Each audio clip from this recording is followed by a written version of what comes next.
ಎಲ್ರಿಗೂ ನಮಸ್ಕಾರ. ನನ್ನ ಹೆಸರು ಪರಮೇಶ್ವರ್ ದೂಗೂರ್ ಅಂತೇಳಿ, DSSನ ಜಿಲ್ಲಾ ಸಂಚಾಲಕರು.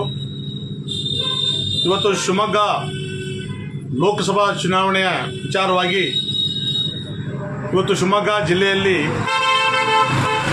ಮಧು ಬಂಗಾರಪ್ಪನವರು ಶಿಕ್ಷಣ ಸಚಿವರಾಗಿದ್ದಾರೆ ಮತ್ತು ಶಿವಮೊಗ್ಗ ಜಿಲ್ಲಾ ಉಸ್ತುವಾರಿ ಸಚಿವರು ಕೂಡ ಆಗಿದ್ದಾರೆ. ಅವರ ಸೋದರಿ ಮತ್ತು ಅವರ ಅಕ್ಕ ಗೀತಾ ಶಿವರಾಜ್ ಕುಮಾರ್ ಅವರು ಕಾಂಗ್ರೆಸ್ಸಿನ ಅಭ್ಯರ್ಥಿಯಾಗಿ ಇವತ್ತು ಕಣದಲ್ಲಿದ್ದಾರೆ. ಇವತ್ತು ಚುನಾವಣೆ, ಲೋಕಸಭಾ ಚುನಾವಣೆ ತುಂಬ ಬಿರುಸಿನ ಚುನಾವಣೆ. ಇವತ್ತು ಶಿವಮೊಗ್ಗ ಜಿಲ್ಲೆಯಲ್ಲಿ 2 ಜನ ಮಾಜಿ ಮುಖ್ಯಮಂತ್ರಿಗಳ ಮಕ್ಕಳು ಇವತ್ತು ನಿಂತಿರ್ತಕ್ಕಂಥದ್ದು. ಒಂದು ಯಡಿಯೂರಪ್ಪನವರ ಮಗ ಆಗಿರ್ತಕ್ಕಂಥ BY ರಾಘವೇಂದ್ರ ಅವರು ಮತ್ತು ಮಾಜಿ ಮುಖ್ಯಮಂತ್ರಿ ಆಗಿರ್ತಕ್ಕಂಥ ಬಂಗಾರಪ್ಪನವರ ಮಗಳು.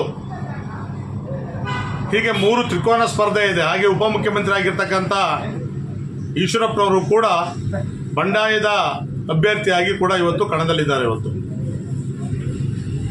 ಈ ಹಿಂದೆ ನಮ್ಮ ಶಾಸನಸಭೆ ಚುನಾವಣೆಯಲ್ಲಿ ಶಿವಮೊಗ್ಗ ಜಿಲ್ಲೆ ಮತ್ತು ಕರ್ನಾಟಕದಲ್ಲಿ ಏನು ಜನರ ಅಭಿಪ್ರಾಯ ಏನಿತ್ತು, BJPಯನ್ನು ಓಡಿಸಿ ನಮ್ಮ ಕರ್ನಾಟಕದ ಇಲ್ಲಿ ಕಾಂಗ್ರೆಸ್ಸನ್ನು ತರಬೇಕು ಅಂತ ಹೇಳಿ ಸಾಕಷ್ಟು ನಮ್ಮ ಜನ ಕೆಲಸವನ್ನು ಮಾಡಿದರು. ಸಂಘಟನೆಯವರು ಕೆಲಸ ಮಾಡಿದರು, ಕರ್ನಾಟಕ ರಾಜ್ಯ ದಲಿತ ಸಂಘರ್ಷ ಸಮಿತಿ ಕೆಲಸ ಮಾಡಿದರು ಮತ್ತು ಅನೇಕ ಪ್ರಗತಿಪರ ಚಿಂತಕರು, ಹೋರಾಟಗಾರರು, ಬರಹಗಾರರು ಎಲ್ಲರೂ ಕೂಡ ಮಾಡಿದರು. ಆದರೆ ಶಿವಮೊಗ್ಗ ಜಿಲ್ಲೆಯಲ್ಲಿ ಮಧು ಬಂಗಾರಪ್ಪನವರು ಶಾಸನಸಭೆಯಲ್ಲಿ ಗೆದ್ದಿದ್ದಾರೆ. ಗೆದ್ದು ಇವತ್ತು ಮಂತ್ರಿಗಳು ಕೂಡ ಆಗಿದ್ದಾರೆ. ಹಾಗೆಯೇ ನಮ್ಮ ಸಾಗರದಲ್ಲೂ ಕೂಡ ಗೋಪಾಲಕೃಷ್ಣ ಅವರು ಕೂಡ ಕಾಂಗ್ರೆಸ್ ಪಾರ್ಟಿಯಿಂದ ಗೆದ್ದಿದ್ದಾರೆ. ಇವತ್ತು ಚುನಾವಣೆ ಜನರ ಒಂದು ವಾತಾವರಣ ಇವತ್ತು ಇಲ್ಲ. ಏನು ಶಾಸನಸಭೆ ಇರ್ತಕ್ಕಂಥ ಚುನಾವಣೆಯ ವಾತಾವರಣ ಏನಿತ್ತು ಶಿವಮೊಗ್ಗ ಜಿಲ್ಲೆಯಲ್ಲಿ, ಅದು ಆ ವಾತಾವರಣ ಇಲ್ಲ. ಜನ ಬೀದಿಯಲ್ಲಿ ಮಾತಾಡ್ತಾ ಇದ್ರು ಚುನಾವಣೆ ಬಗ್ಗೆ, ಹೋಟೆಲಲ್ಲಿ ಮಾತಾಡ್ತಾ ಇದ್ರು ಮತ್ತು ಎಲ್ಲೆಲ್ಲಿ ಕೂರ್ತಾ ಇದ್ರು ಅಲ್ಲಲ್ಲಿ ಕೂಡ ಚುನಾವಣೆ ಬಗ್ಗೆ ಮಾತಾಡ್ತಾ ಇದ್ರು.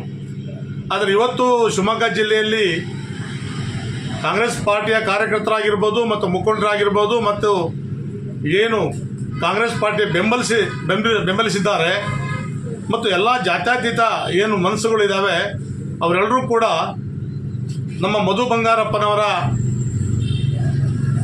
ಅವರು ಇತ್ತೀಚಿನ ದಿನಗಳಲ್ಲಿ ಯಾರ ಕಾರ್ಯಕರ್ತರನ್ನು ಕೂಡ ಮಾತಾಡಿಸ್ತಾ ಇಲ್ಲ ಮತ್ತು ಮುಖಂಡರನ್ನು ಮಾತಾಡಿಸ್ತಾ ಇಲ್ಲ, ಜನರ ಸಂಪರ್ಕ ಇಲ್ಲ ಅಂತಕ್ಕಂಥದ್ದನ್ನು ಜನ ಹೇಳ್ತಾ ಇದ್ದಾರೆ.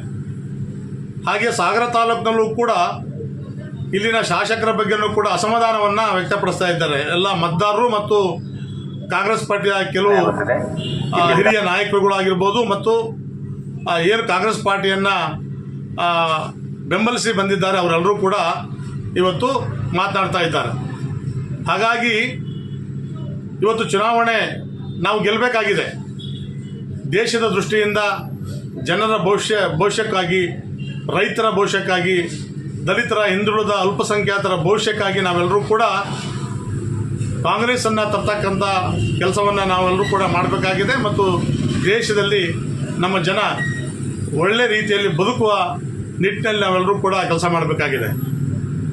ಇವರು ಇಲ್ಲಿ ಶಿವಮೊಗ್ಗ ಜಿಲ್ಲೆಯಲ್ಲಿ ಇವರು ಕೆಲಸವನ್ನು ಮಾಡಬೇಕಾಗಿದೆ. ಏನಪ್ಪ ಅಂತ ಹೇಳಿದರೆ, ಎಲ್ಲ ಸಣ್ಣ ಸಣ್ಣ ಜಾತಿಯ ಜನಾಂಗದವರನ್ನು ಭೇಟಿ ಮಾಡಿ ಅವರನ್ನು ಮನವೊಲಿಸಿ ಕಾಂಗ್ರೆಸ್ ಪಾರ್ಟಿಯ 5 ಗ್ಯಾರಂಟಿಗಳ ಬಗ್ಗೆ ಕೊಟ್ಟಿರ್ತಕ್ಕಂಥ ಗ್ಯಾರಂಟಿಗಳು ಎಲ್ಲರ ಮನೆಗೂ ಕೂಡ ಇವತ್ತು ತಲುಪಿದೆ.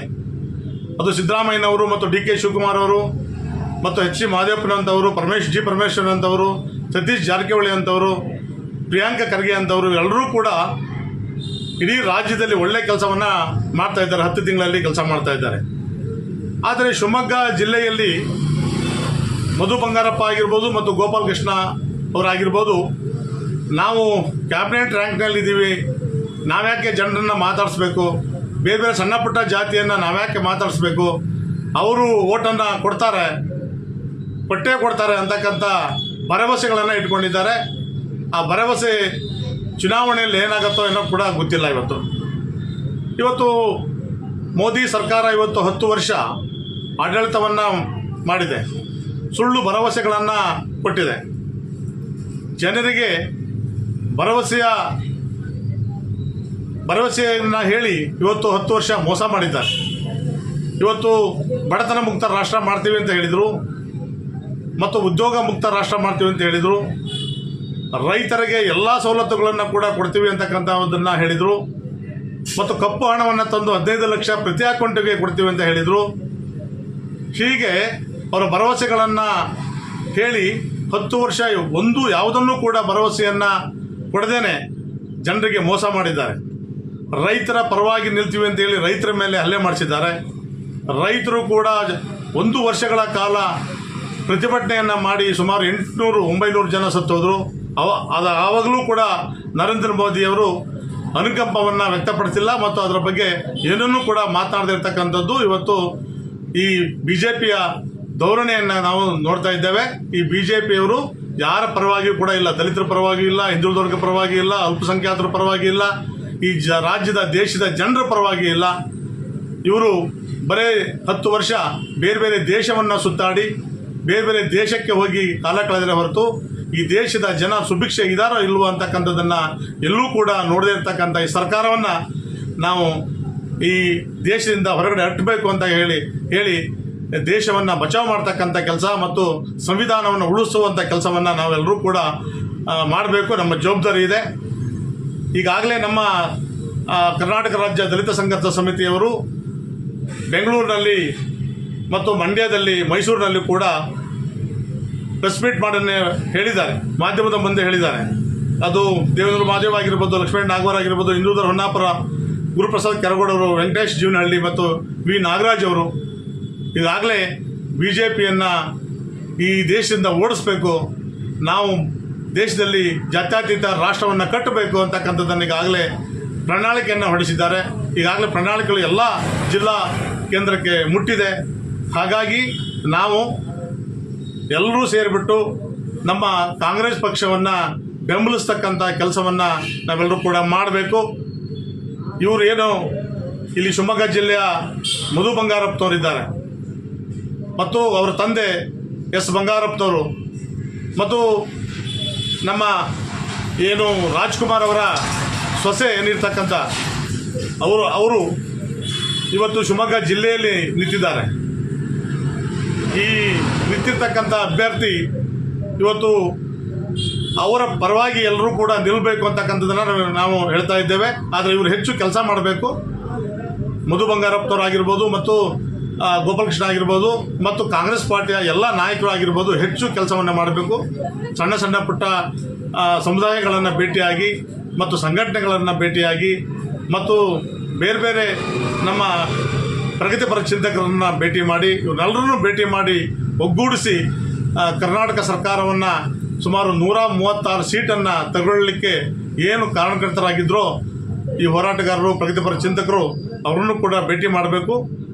ನಾನು ಮಧು ಬಂಗಾರಪ್ಪನಿಗೆ ಹೇಳ್ತಾ ಇದ್ದೇನೆ, ಇವತ್ತು ಈ ರಾಜ್ಯದಲ್ಲಿ ಏನಾದರೂ 135 ಸೀಟು ಬಂದಿದೆ, 36 ಸೀಟು ಬಂದಿದೆ ಅಂತ ಹೇಳಿದ್ರೆ ಅದು ನಮ್ಮೆಲ್ಲ ಹೋರಾಟದ ಫಲದಿಂದ, ಹೋರಾಟದ ಈ ಎಲ್ಲ ನಾಯಕರುಗಳಿಂದ ಅಂತ ನೀವು ಮರಿಬಾರ್ದು.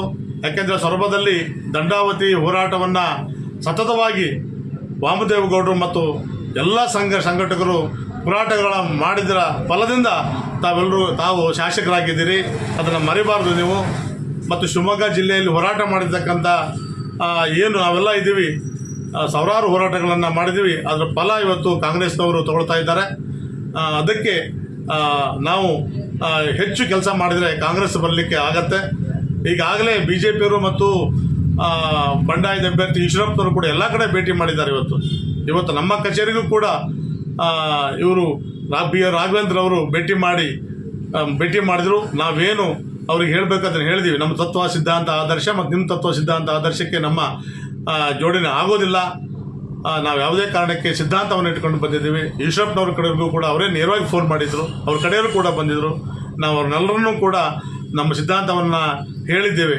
ಇವತ್ತು ಕಾಗೋಡು ತಿಮ್ಮಪ್ಪನವರಂತ ಅವರು ಕೂಡ ಜೀವಂತವಾಗಿದ್ದಾರೆ. ಇವತ್ತು ಅವರ ಅಭಿಪ್ರಾಯವನ್ನು ಕೂಡ ಇವತ್ತು ತಗೊಂಡು ಚುನಾವಣೆಯನ್ನು ಮಾಡಿದರೆ ಒಳ್ಳೆಯದು ಅಂತಕ್ಕಂಥ ಮಾತನ್ನು ಈ ಸಂದರ್ಭದಲ್ಲಿ ಹೇಳಲಿಕ್ಕೆ ಇಷ್ಟಪಡ್ತೇನೆ. ಹಾಗೆ ನಮ್ಮ ರಾಜ್ಯದ ಮುಖಂಡರು ಈಗಾಗಲೇ ಡಿ ಕೆ ಶಿವಕುಮಾರ್ನ ಭೇಟಿಯಾಗಿ ಅವರಿಗೆ ಅವರನ್ನು ಕರೆಸಿದ ನಂತರ ಶಿವಮೊಗ್ಗ ಜಿಲ್ಲೆಗೆ ಅವರು ಫೋನ್ ಮಾಡಿ ನಮ್ಮ ಪ್ರಸನ್ನ ಕುಮಾರ್ ಹೇಳಿದ್ದಾರೆ, ನಾಳೆ ನಾವು ಶಿವಮೊಗ್ಗ ಜಿಲ್ಲೆಯ ಜಿಲ್ಲಾಧ್ಯಕ್ಷರನ್ನು ಕೂಡ ಭೇಟಿ ಮಾಡಿದ್ದೀವಿ, ಚರ್ಚೆ ಮಾಡಿದ್ದೀವಿ ಮತ್ತು ನಾವೆಲ್ಲರೂ ಕೂಡ ದೇಶವನ್ನು ಉಳಿಸಬೇಕು, ಸಂವಿಧಾನವನ್ನು ಉಳಿಸಿ ಅಂತಕ್ಕಂಥ ಹೋರಾಟಗಳನ್ನು ಮಾಡಬೇಕು ಅಂತಕ್ಕಂಥ ಮಾತನ್ನು ಈ ಸಂದರ್ಭದಲ್ಲಿ ಹೇಳ್ತಾ ನನ್ನ ಮಾತನ್ನು ಮುಗಿಸ್ತೀನಿ. ನಮಸ್ಕಾರ.